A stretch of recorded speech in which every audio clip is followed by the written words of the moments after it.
जय गुरुदेव मित्रों, हमारे इस चैनल पर आप सभी लोगों का स्वागत है। मित्रों, आज हम बात करेंगे काम क्रोध मद लोभ की, जिसको खत्म करने की व्यक्ति हमेशा कोशिश में लगा रहता है। वो भटकता रहता है किसी साधु संत महात्माओं के पास या फिर कोई कथावाचकों के पास या ज्योतिषियों के पास या किसी के पास भी, और वहाँ वो अपना जो धन है, धन का नुकसान करता है, वो अपना वहाँ पर समय का नुकसान करता है। तो इस बारे में हम इस वीडियो में चर्चा करेंगे, काम क्रोध मद लोभ और अहंकार। ये चीज़ें वाकई में क्या हम खत्म कर सकते हैं? ये चीज़ें अगर खत्म हो जाएंगी तो हमको क्या फ़ायदा होगा और क्या हमको नुकसान होगा, इस बारे में हम चर्चा करेंगे। तो आप सभी लोगों से निवेदन है कि आप सभी लोग इस वीडियो को पूरा देखें और सुनें, और कमेंट बॉक्स में अपनी राय दें। मेरे चैनल को सब्सक्राइब भी करें ताकि और भी कई वीडियो हम बनाएं, जो भी चीज़ें हों वो आप तक आसानी से पहुंच पाएँ। तो आइए हम अब काम क्रोध मद लोभ के बारे में जानते हैं। काम क्रोध मद लोभ, ये जो चीज़ें हैं और अहंकार, ये जो चीज़ें हैं ये हमारे जीवन से जुड़ी हुई हैं, जो कि ना कभी खत्म होंगी। बहुत बड़े बड़े जो तपस्वी रहे, ऋषि मुनि, जिन्होंने सालों सालों तपस्या की, वो तक अपने काम क्रोध मद लोभ और अहंकार को खत्म नहीं कर पाए। तो हम छोटा सा भी जतन करके, कहीं पूजा करके या ध्यान करके या कुछ भी करके, हम क्या काम क्रोध मद लोभ को ख़त्म कर पाएंगे? क्या असंभव है। जब ऋषि मुनि ने अपना काम क्रोध मद लोभ नहीं ख़त्म कर पाए तो हम नहीं कर सकते। तो इस असंभव कार्य को संभव बनाने का जो हम ये प्रयास कर रहे हैं, इसी वजह से हम भटक रहे हैं और इसी वजह से हम दुखी। हाँ, इतना ज़रूर हम कर सकते हैं कि इन्हीं काम क्रोध मद लोभ और अहंकार को अपने अनुसार हम इनको चला सकते हैं, अपने अनुसार हम इनका उपयोग कर सकते हैं, इनका यूज कर सकते हैं। कोई भी चीज़ होती है वो यूज करने के लिए होती है। अगर हम इन्हीं सब चीज़ों का मिसयूज करने लगेंगे तो वो हमें नुकसान देगी।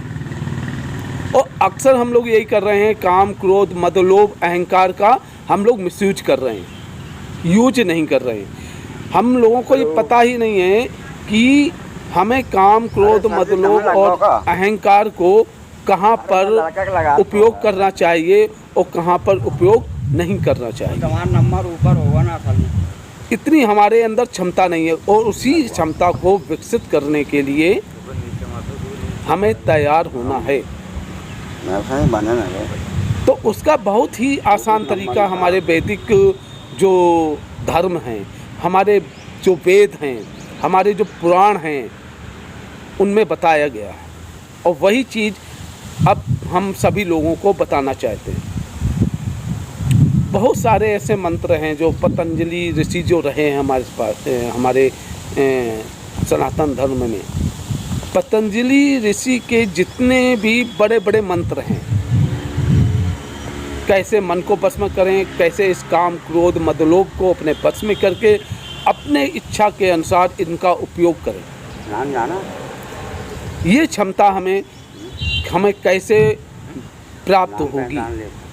तो वो मंत्रों के द्वारा प्राप्त होती है। लेकिन वो मंत्र इतने बड़े बड़े होते हैं जिनका उच्चारण हम नहीं कर सकते।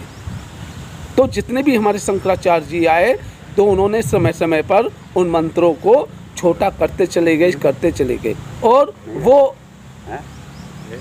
अपने धर्म में, सनातन धर्म में जो भी लोग आए, जो लोग उनके शरण में आए, जो उनके शिष्य बने, वो उन मंत्रों का उपयोग करने के लिए वो अपने शिष्यों को देने लगे। शिष्यों ने उन मंत्रों का उपयोग किया और उनको फ़ायदा हुआ। फिर वो जो शिष्य बहुत अच्छा निकला, ज्ञानी निकला, उस मंत्रों के द्वारा जिसने जितना ज़्यादा ज्ञान प्राप्त कर दिया, वो शंकराचार्य का उत्तराधिकारी बन गया। फिर वो उन शंकराचार्य के बाद वो शंकराचार्य बन गया। ये प्रक्रिया चलती चली आई। तो एक शंकराचार्य जी हैं अपने ब्रह्मानंद सरस्वती जी, जो अंग्रेजों के शासनकाल में रहे। तो वो उन्होंने भावातीत ध्यान की एक जो तकनीक थी, जो पतंजलि ऋषि के जो मंत्र थे बड़े बड़े, उनको सूक्ष्म किया, उनको छोटा किया और भावातीत ध्यान की जो तकनीक थी वो मानव सभ्यता को दी, जिसका उपयोग हम बहुत ही आसान तरीके से कर सकते हैं। जिस ध्यान में हमें को कुछ भी नहीं करना पड़ता, जिससे मन हमारा एकाग्र होता है। और जब मन हमारा एकाग्र होता है तो ये जितनी भी चीज़ें हैं, काम, क्रोध, मद, लोभ, ये भी एकाग्र हो जाते हैं। और धीरे धीरे प्रैक्टिस करते रहते हैं अगर हम, तो हमारे अंदर वो जैसी क्षमता विकसित होने लगती है कि हम इनका उपयोग करने लगते हैं, ना कि ये हमारे ऊपर शासन नहीं करते, हम इनको ऊपर शासन करने लगते हैं। इतनी हमारे अंदर ये क्षमता, हमारी आत्मा को, हमारी चेतना को ये क्षमता प्राप्त हो जाती है कि काम, क्रोध, मद, लोभ के ऊपर हम शासन करने लगते हैं। हमें कब क्रोध करना है, कब हमें काम वासना जगानी है, कब हमें अहंकार करना है, कब हमें लोभ करना है, ये हमारे अंदर क्षमता विकसित हो जाती है।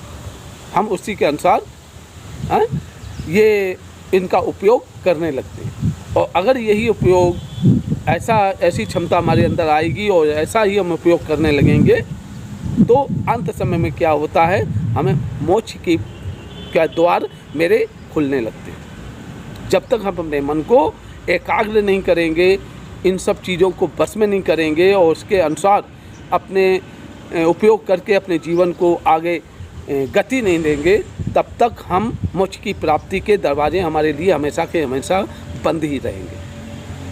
तो आप सभी लोगों को क्या समझ में आया और क्या नहीं समझ में आया, कमेंट बॉक्स में ज़रूर बताइएगा। जो आप प्रश्न करना चाहे वो कमेंट बॉक्स में ज़रूर कीजिएगा, ताकि अगला नेक्स्ट वीडियो उन प्रश्नों के आधार पर हम बना सकें। तब तक के लिए जय गुरुदेव।